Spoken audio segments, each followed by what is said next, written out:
I paid for my wife's streams and she thanked me by sleeping with her professor. They never mention that the moment your marriage shifts forever feels as ordinary as a Tuesday afternoon. Ah, Tuesday. Tuesday, like a middle child at a family reunion, quietly hovers between the chaos of Monday and the hopeful promise of Wednesday. I stumbled through the door after a long day, flung my backpack onto the couch like it was a hot potato, and kicked off my shoes as if they were trying to escape my feet. The house had that delightful aroma of baked salmon mingling with the scent of her favorite overpriced candle, something fancy with sandalwood and just a hint of snobbery.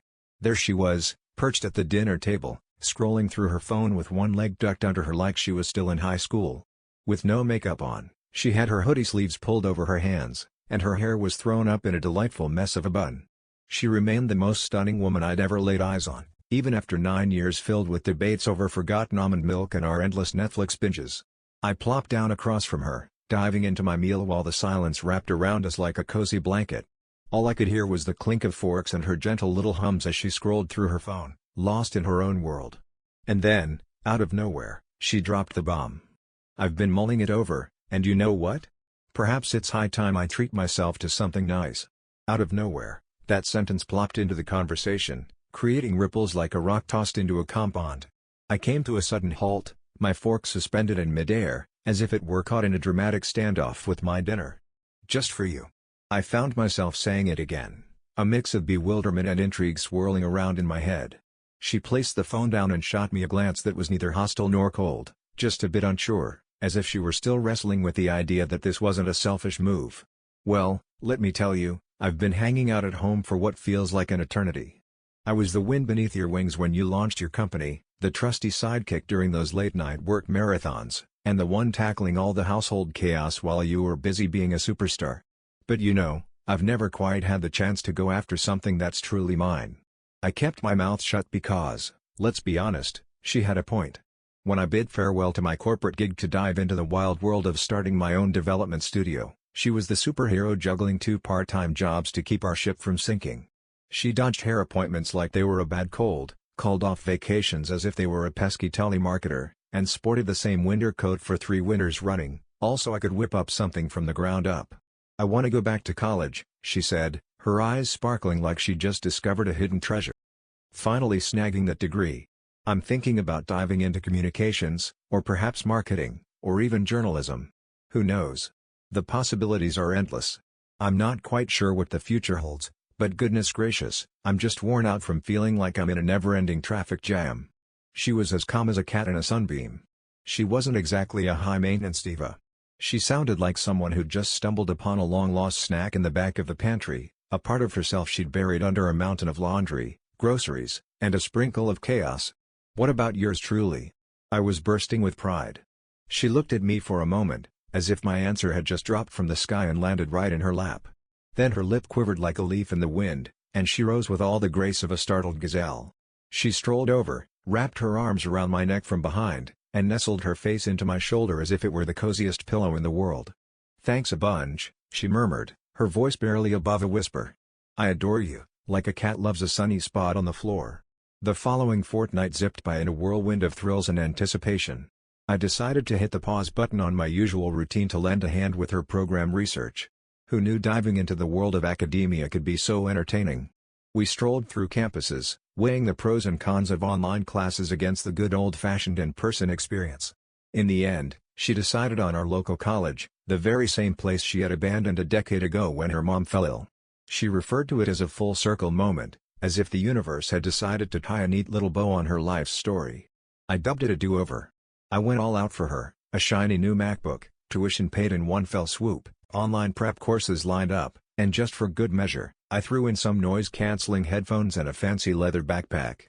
Because why not? It's not like I'm trying to win Parent of the Year or anything. I recall her sitting on the couch, unboxing everything with eyes as wide as saucers, as if she'd just stumbled upon Christmas morning in July. She glanced up at me and said, "You're the best thing that's ever happened to me." I mean, I was just standing there, trying not to trip over my own feet, but hey, I'll take it. And I took her word for it. When the acceptance email arrived, she let out a scream that could probably wake the neighbors. Seriously, it was a sound that could shatter glass, if only they had been nearby to witness her moment of pure joy. I was convinced the Grim Reaper had paid a visit. Then she dashed into my arms, phone clutched like a trophy, practically vibrating with happiness. I twirled her around as if we were the stars of a romantic film, and she let out a heartfelt sob right into my shirt. It was like we'd just scored the winning goal in a game nobody thought we'd win, our very own plot twist in this wild story of life. What I was blissfully unaware of back then, and what no husband ever wants to admit, is that I had just handed over the golden ticket to my own heartbreak. And there she was, practically halfway out the door, as if she had a hot date with destiny, or maybe just a really good slice of pizza. Well, the first thing that really shook things up was the schedule. Out of nowhere, life became a whirlwind of campus schedules, morning classes that felt like a race against the clock, evening study groups that sometimes turned into comedy shows, and weekend workshops that were more like a scavenger hunt for knowledge. Initially, I found myself in awe of her commitment, her insatiable appetite for success. She'd rise with the sun, enjoy a delightful bowl of yogurt and berries, and jot down notes in her planner, adding little hearts next to the word lecture as if it were a love letter to learning. It was adorable, heartwarming, like going out with a college freshman who somehow had a knack for handling taxes too. Some mornings, I'd whip up her coffee, casually lean against the kitchen island, and watch her as she crammed her backpack full of who knows what. Then, she'd dash out the door, leaving me with a quick peck on the cheek and a cheerful, "Wish me luck." She was positively radiant. Well, that's just about the best way to put it. New clothes, nothing too outrageous, just a bit more fitted and a touch trendier, you know? Adorable blouses, heels that could make a giraffe envious, and a new perfume that was as unique as a snowflake in July, nothing like the scents I was used to catching a whiff of around her. A little something flowery, a touch pricey, and definitely crafted to catch the eye. "Nice dress," I remarked, watching her spin like a whirlwind in the hallway mirror. She flashed a grin that could light up a room. "So, what do you think? Enjoying it?" I snagged it just in time for my big presentation day. Then, like clockwork, the presentation days began to pop up more frequently, and before I knew it, there was the first name on the list, Professor Carter. "Ethan is simply amazing. You'd totally dig him. He once dabbled in the world of advertising before trading in his flashy campaigns for the scholarly life of academia. He's got a fire in his belly, that's for sure. It's clear he's all in on this whole thing. You know, he kind of gives me the same vibe as you do." Well, that one really hit home. She mentioned him constantly, more than her classmates, more than her classes, and always with that special tone, the kind you use when talking about someone who sends little sparks through your veins. I could hear her laughter wafting in from the office, even while she was busy on Zoom. Every now and then, I'd sneak a glance and catch her on a group call, head cocked to the side, twirling a pen in her fingers like she was back in high school. That sparkle in her eyes had transformed from mere academic pride into something much more intriguing. I spotted the texts next. She began flipping her phone face down whenever I was around. Well, that's not the case every time. Perfectly adequate. Just enough to catch your eye. One night, she was tucked in bed, chuckling at a message that had clearly tickled her fancy. "What's the scoop on the study group? Any juicy details to share?" I inquired. "Sure," she said, slamming the screenshot like it owed her money. "They're acting completely absurd." I didn't exactly give it a nudge. At that moment, I clung to the hope that I was the one being utterly absurd. She clung to the hope that this was merely a chapter in her personal growth saga. A stage in the grand performance of life. A lovely, essential transformation of the woman I said I do to. But on certain nights, she'd stroll in as if she had a secret glow, like a walking lamp with a personality. Her hair was a delightful mess, cheeks rosy as if she'd just sprinted through a downpour or shared a hearty laugh, or perhaps something a tad more intimate. With a casual shrug, she'd declare, "Long day, I'm off to shower." Well, I decided to go ahead and let her do her thing. I gave her the green light for a shower. I decided to let her have her little fib.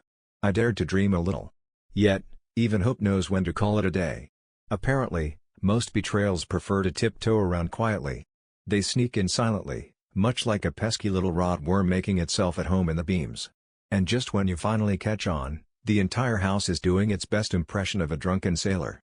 Ah, Thursday evening, that magical time when the week is almost over, and the weekend is just a tantalizing whisper away. Ah, the joys of working late. There I was, knee-deep in code, wrestling with a stubborn API for a retail client in the Windy City. Good times, right? The sort of soul-sucking task that leaves you pondering if you've taken a wrong turn on the career highway. Feeling the weight of the world on my shoulders, I strolled into the kitchen on a noble quest for a refreshing drink. Her phone was doing a little dance on the counter, buzzing like it was trying to get her attention for a very important reason, like it had just won the lottery or something. I swear, I didn't lay a finger on her phone. It was like a sacred artifact, untouched and unbothered, just sitting there like it was waiting for a dramatic plot twist that never came. Not a single time in 9 whole years. But that night, there was a little something in me that just wouldn't quit scratching. The screen flickered to life, casting a glow that could rival 1,000 fireflies on a summer night. "Gather round, folks, it's time for study group K." And just like that, the class wraps up, leaving us all to wonder what we'll do with our newfound knowledge, or if we'll just forget it by lunchtime. Swing by so we can polish up that performance of yours. I found myself gazing at the message, as if it held the secrets of the universe, or at least the answer to what's for dinner. I haven't had the pleasure of diving into that one yet. Gazed intently. My brain attempted to make sense of it all. Perhaps it's merely a punchline waiting to be delivered. Perhaps what she meant by performance was her presentation. Perhaps that heart emoji was just a little slip of the finger. Well, perhaps. I had this overwhelming urge to launch my phone into the great unknown of the room, just to see if it could fly. I felt an overwhelming urge to hurl it against the wall and shout, "What on earth does that even mean?" Well, I guess I just didn't.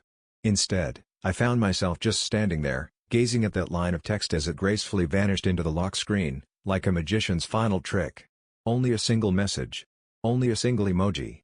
Yet, it was the unmistakable sound of the first crack in my reality that caught my attention. As soon as Sabrina spotted the message, she sprang into action like a caffeinated squirrel and dashed out the door. When she finally strolled through the door that night, there I was, sprawled on the couch, giving my best performance of someone deeply engrossed in a YouTube video. She strolled in with a grin, humming a little tune that seemed to dance in the air. Once more, her hair was damp, as if it had decided to take a little swim without her consent. "Hey," she said, letting her bag thud to the floor by the door. I inquired about the marathon of studying that had just taken place. She took a beat that stretched just a tad too far. "Oh, just diving into the thrilling world of group project reviews." It felt like I was waiting for a snail to finish a marathon. Not a single glance was exchanged. Off to the bathroom I go, like a determined explorer on a quest for relief. The door is locked, folks. No entry for the curious or the clumsy today. The gentle trickle of water flows by, like a lazy river on a Sunday afternoon, just doing its thing without a care in the world. I kept my lips sealed, like a well-guarded secret in a small-town gossip circle. I chose to let it slide instead of diving into the deep end of confrontation. Not just yet. Because a little piece of me, the one still sporting the ring of hope, craved more than just a single line of text. Proof was required, like a detective needing a magnifying glass to solve the case of the missing socks. Just had to double-check, And so I found myself in a state of waiting, like a cat eyeing a laser pointer, just hoping for something to happen. I allowed her to spin another tale. I allowed her to plant a goodnight kiss on my lips, which had the delightful flavor of peppermint mixed with a sprinkle of guilt. I allowed the rod to cozy up a bit more, like an unwelcome guest who just won't take the hint to leave.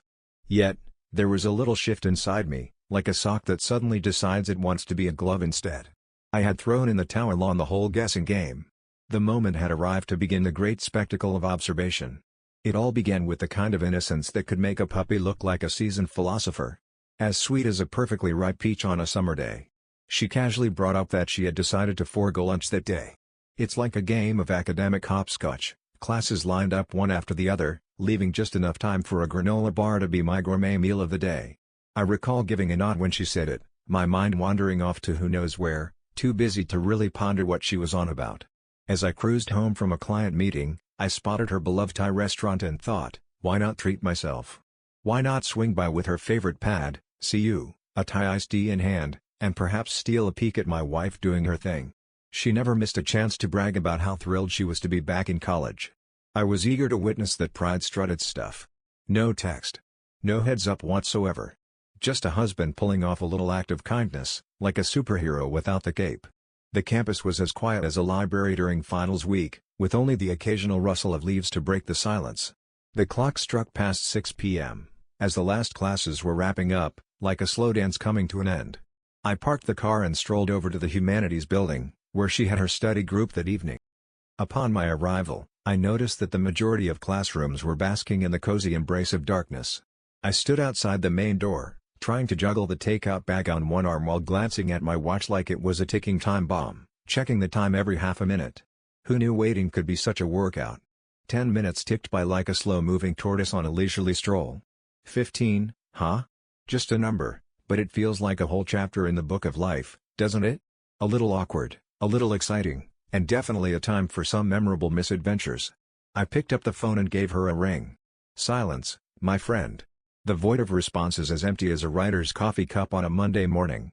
I just shot off a text. It's just me, standing here, ready to take on the world, one quirky thought at a time. Hey there, darling. I've brought you dinner because, let's be honest, takeout menus don't write themselves. Right there at the entrance. Silence, like a well-timed pause in a conversation, can speak volumes. Sometimes, the absence of a reply is the loudest answer of all. I sat there, twiddling my thumbs and contemplating the mysteries of the universe, like why my coffee always goes cold before I finish it. I waited. Just give it another 10 minutes, will you? The cold wind was picking up, and my Thai tea was practically sweating through the cup, as if it were trying to escape the chill. And then, there she was, like a plot twist I never saw coming. She definitely wasn't making her way from the humanities building. She strolled across the lot, making her way from the side entrance of the faculty parking area, as if she were the star of her own little movie. Oh, and she had company. Professor Carter's shiny silver BMW was nestled under the tall lamp, standing guard like a sentinel among the trees. She was the first to emerge, her hair slightly tousled and her cheeks sporting a rosy hue. Chortling away. She would let out that hearty laugh, the kind reserved for our little inside jokes. And just like that, he made his grand exit. Blazer tossed aside, sleeves hiked up, that oh-so-confident, I-can't-help-but-be charming grin plastered all over his face. He cracked a joke that had her playfully swatting his arm, laughter bubbling up like a fizzy drink. She propped herself against the car for a moment, then began taming her hair like it was a wild beast in need of some serious grooming. Ah, lip gloss. The shiny potion that promises to turn your lips into a delectable treat, all while making you feel like a glamorous movie star, at least until it inevitably sticks to your hair in a gust of wind. Truly, it's the little things in life that keep us entertained, isn't it? Just a speedy glance in the mirror. And then, there she was, catching sight of me like a deer in headlights, only, you know, with a bit more flair and a lot less roadkill. There I was, a solid 30 feet away, clutching a bag of Thai food that had all the warmth of a lukewarm hug. Appearing as if it just stepped out of a joke book. Her expression plummeted like a lead balloon. Just hit the ground like a clumsy penguin on ice. Just like a curtain on a stage, ready to reveal the next act. I kept my lips zipped, not a peep from me. I stayed put, like a stubborn rock in the middle of a river, refusing to budge no matter how hard the current tried to persuade me otherwise. I simply cast my gaze in her direction. She came to a complete standstill. Then she mumbled something to him and trotted over, her smile as genuine as a $3 bill. Hey there, Ethan. What brings you to this fine establishment? Her voice had a pitch that could probably shatter glass, if only it had a mind of its own. In a state of sheer panic. She threw a quick look over her shoulder. Carter lingered by the car, engrossed in his phone, putting on a show of indifference as if I were a ghost he couldn't quite see. I figured I'd catch you off guard, I said with a hint of mischief. I raised the bag like it was a trophy, ready for the world to admire my latest acquisition. So, you mentioned that eating wasn't exactly on your to-do list today, huh? Well, isn't that just the cherry on top of the cake? With a slight tremor in her hands, she reached for the bag, as if it held the secrets of the universe, or at least a snack or two. I had no idea you'd be in the neighborhood. Absolutely. Well, that's the whole idea behind a surprise, isn't it? Her eyes flicked over to Carter, who was now settling into his car like it was the most normal thing in the world. Well, you see, we were simply having a little chat. He kindly offered me a lift since my class decided to stretch its legs a bit longer than expected. And there you have it, folks. That's the whole shebang. Oh, absolutely. I gave a slow, deliberate nod, as if contemplating the mysteries of the universe, or maybe just what to have for lunch. Do you usually laugh that much after a ride? She nibbled on her lip, a classic move that said more than words ever could. The phony grin slipped away like a poorly glued sticker. Oh, Ethan, let's not kick off this adventure just yet. Nowhere to be found. I'm not kicking off anything, I declared, keeping my tone as steady as a tightrope walker on a windy day. I just brought home some dinner, and let me tell you, it's a feast fit for a king, or at least a very hungry human. Bon appetit. I passed her the bag, gave a little nod, and strolled off like I was in a movie, hoping no one would notice my awkward exit. No shouting.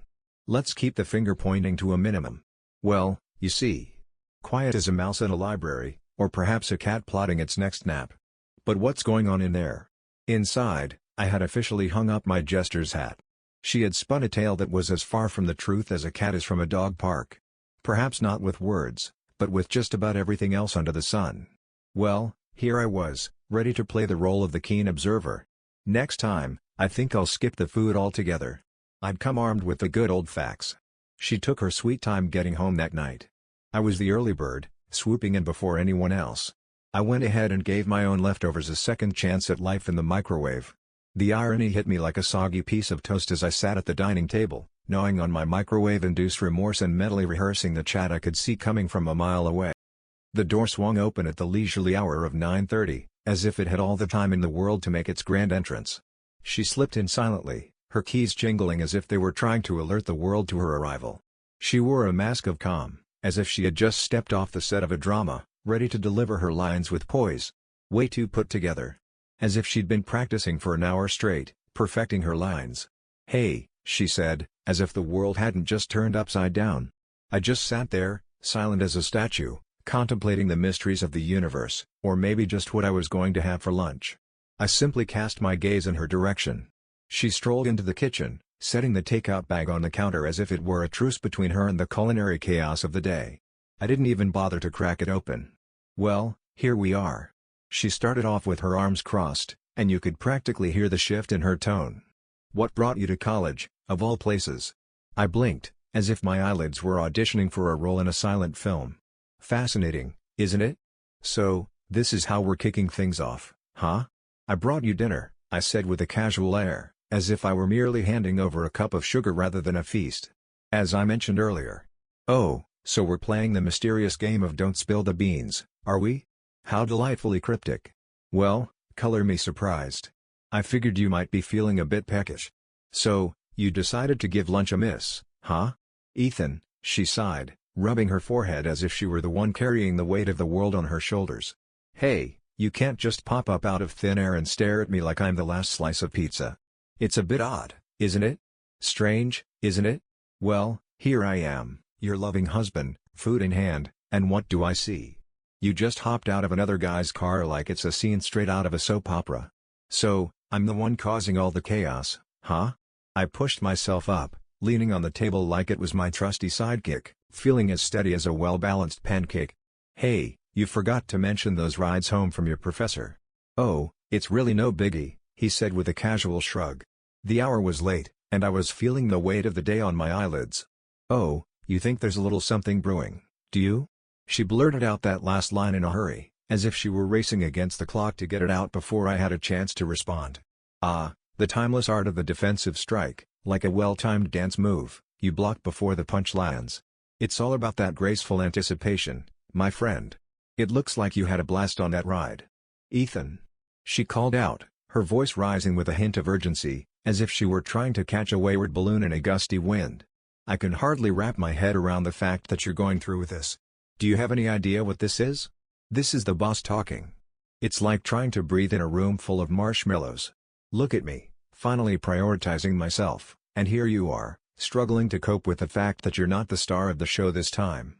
There it stood, neither denial nor guilt in sight, just a masterclass in deflection and a blame game that could rival a sitcom plot. She was turning the tables, and somehow I was the bad guy for not believing her. Classic move, right? I gazed at her for what felt like an eternity, then finally mustered the courage to say something. "I was right there with you, cheering you on, footing the bill for school, getting you that shiny laptop, and encouraging you to chase those dreams like a dog after a squirrel. And there you are, stepping out of his car, hair all over the place, cheeks flushed, giggling like you just heard the best joke in the world. So, I'm the one causing all the chaos, huh?" She crossed her arms with a determined huff, as if trying to shield herself from the world's nonsense. "You're really digging deep, aren't you? Oh, here we go again. You take a big ol' pile of nothing and whip it into something fabulous." I gave a slow, deliberate nod, as if contemplating the mysteries of the universe, or maybe just what to have for dinner. It was nearly a laugh riot. She wasn't even putting in the effort to lie properly, just making a racket about it. The absolute worst part? A tiny part of me was still clinging to the hope that she was telling the truth. Yet, I kept my lips sealed. I pretended to let her win the round, at least, that's what I said out loud. "All right," I said with a casual wave, making my way to the stairs. "Alrighty then?" she inquired, a bit taken aback. "Absolutely, you hit the nail on the head. Perhaps I'm just giving my brain a workout it didn't sign up for." There she was, standing in the kitchen, dinner still pristine on the plate, while her well-practiced speech hung in the air like a forgotten song. As I lay in bed that night, gazing up at the ceiling like it held the secrets of the universe, one thing hit me like a ton of bricks. I had no plans to face her again, at least not until I had all my ducks in a row. You'd be surprised at the things people leave unlocked when they assume you have complete faith in them. Or perhaps she had simply reached the point of indifference. Well, that next week had me trading in my husband badge for a detective's hat. With a calm demeanor and a steady hand, it all unfolded without a single raised voice or finger-pointing drama. Only the sound of crickets having a quiet debate. I kicked things off with a little something, just a tiny seed in the vast garden of my ambitions.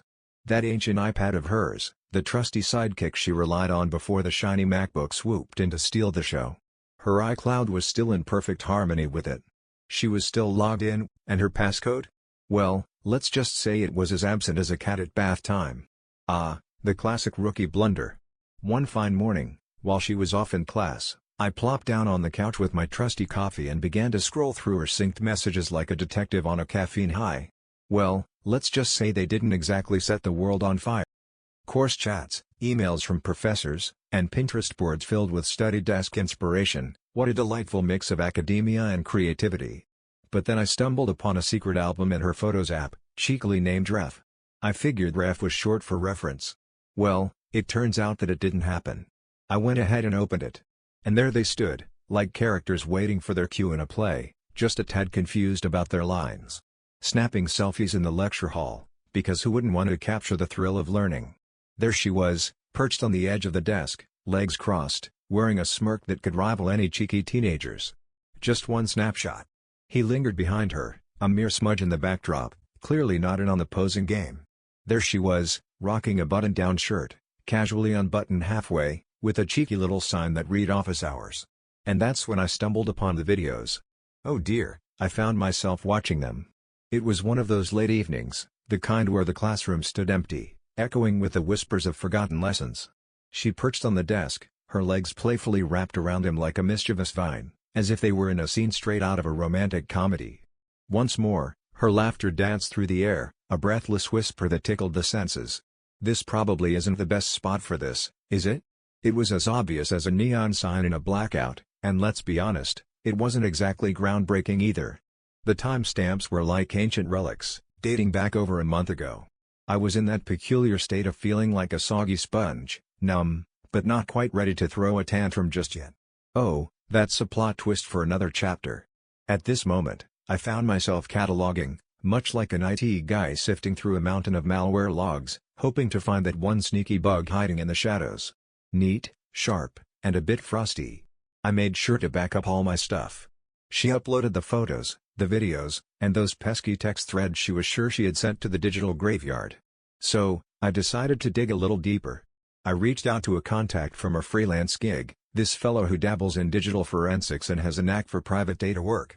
You know, the kind of guy who can find your lost socks in the digital realm. He decided to dive into the treasure trove of our joint phone plan and pulled up her call logs. A flurry of calls from a number I didn't bother to save. Classic, right? The very same one that lined up perfectly with Professor Carter's department. Next up, a delightful stroll down memory lane with a GPS history from that shared location app we both completely forgot was even a thing. It seems that on more than one occasion, when she claimed to be hitting the books at the campus cafe, she was actually lounging near a hotel by the freeway. Who knew studying could be so flexible?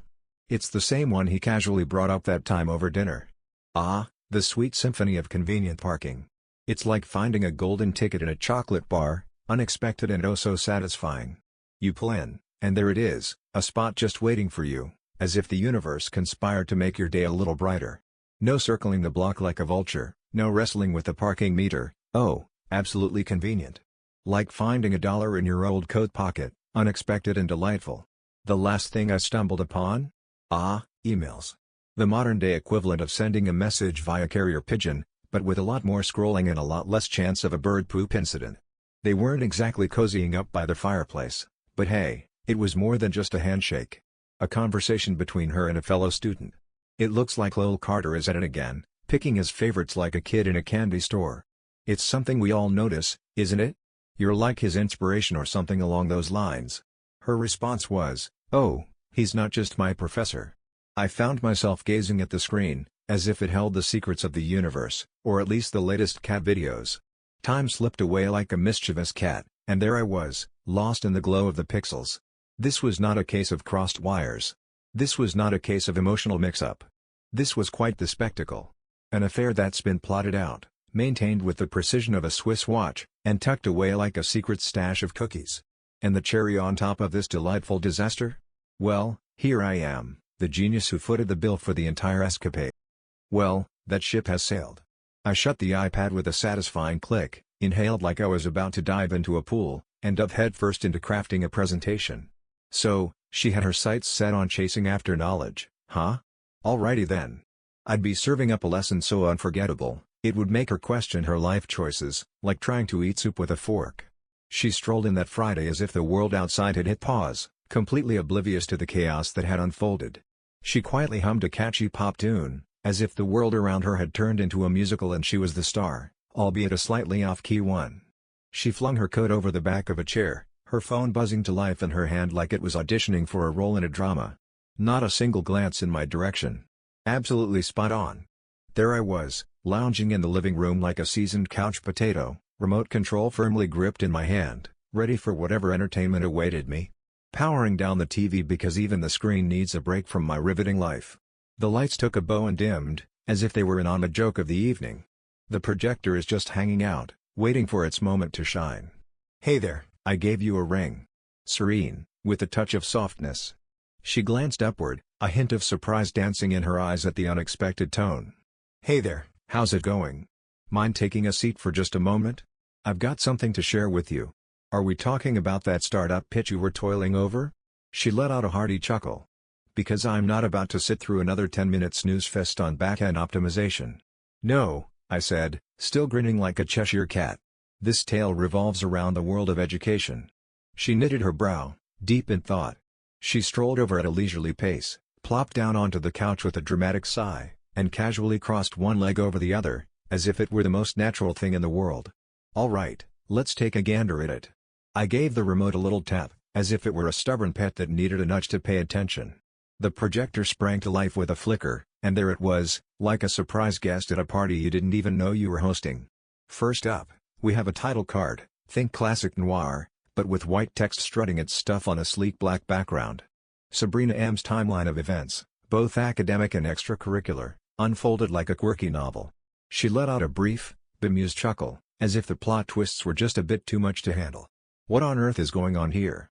I gave it another click. Slide 2 features a calendar grid, with dates highlighted like a treasure map, GPS data from her shared location history sprinkled in, and overlay text that compares her claimed campus time to her actual whereabouts. It's like a detective novel, but with fewer plot twists and more digital breadcrumbs. "Hold on a second, is this really happening?" She began to raise her voice. Click on slide 3, and behold, screenshots of texts galore. "Swing by so we can fine-tune your performance together. He's more than just my professor." She leaned in, eager as a cat eyeing a sunbeam. "Ethan, what on earth are you up to now?" Click, slide 4, still frames from the classroom video, mute, just images, her legs wrapped around his waist, his hand resting on her back, her face unmistakable. It's like a scene straight out of a novel, but with a plot twist that even the best writers would struggle to craft. Her mouth hung open, caught in a tug-of-war between a scream and a denial, yet somehow, no words managed to escape. Tap and glide through 5 snippets from emails. Click slide 6, and here we are at the grand finale, white text making its triumphant return. "Thanks to Ethan M., we've got tuition covered, a shiny new laptop in hand, and a trust that's as solid as a rock. The return on investment? A perfect score of 100%. Ah, the sweet embrace of silence." She pivoted with the grace of a rusty hinge, her eyes shimmering like a pair of marbles, while her lips seemed to be on a strict diet of silence. "Well, this isn't exactly how I envision you discovering the truth, But here we are. I nearly burst out laughing. So, that was what was keeping her up at night. So, how did I stumble upon this little nugget of information? So, you were hoping I'd stumble upon this sooner or later, huh? I inquired, keeping my voice down to a whisper. Not a word, just a gentle murmur. I apologize. I gave my head a little tilt, like a curious dog trying to understand a particularly baffling riddle. So, is it because I caught you in the act? She blinked like a deer caught in headlights, glanced at her hands as if they were foreign objects, and realized she couldn't even muster a half-hearted defense at this point. Ethan, I was just thinking, he really made me feel like I existed beyond the title of someone's wife. No, I interjected, my voice low yet pointed. You were more than just a title on a marriage certificate. You were my wife, and I handed over the whole kit and caboodle to you. You decided to trade it in for a little bonus, huh? Clever move. She shook her head, her eyes glistening like they were auditioning for a tearjerker role.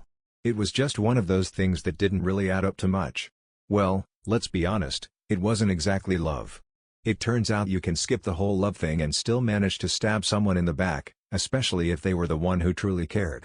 Who knew betrayal could be so uncomplicated? I got up and casually abandoned the remote on the coffee table, as if it were a lost cause in a battle of epic proportions. Well, it seems we've reached the end of our conversational road, folks. No more words to wrangle or ideas to toss around. It's like a party where everyone's gone home, and all that's left is the echo of laughter and a few stray chips on the floor. Your inbox is now graced with the presence of the papers. So, what about the college scene? They'll be receiving a copy of the presentation as well. Her face turned as white as a ghost at a family reunion. Hold on a second.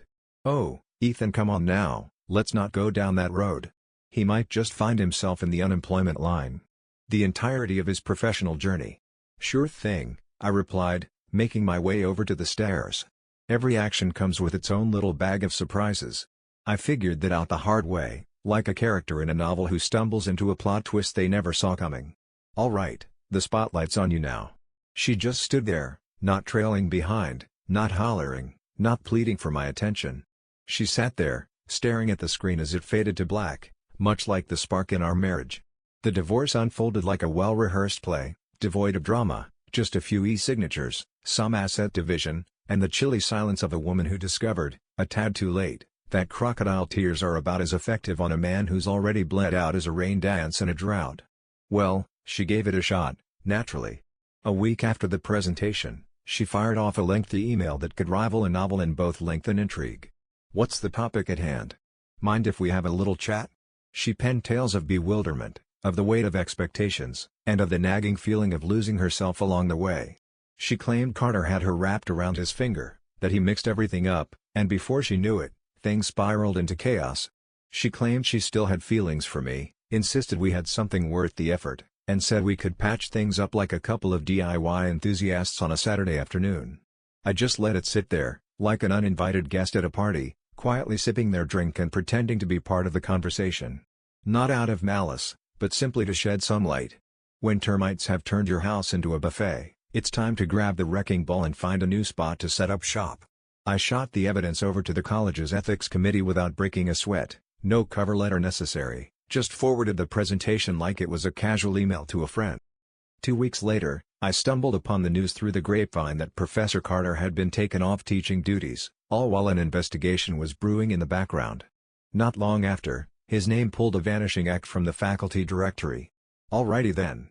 He can have a chat with HR just like Sabrina did with me, stumbling over words, trembling like a leaf, and arriving at the party a tad too late.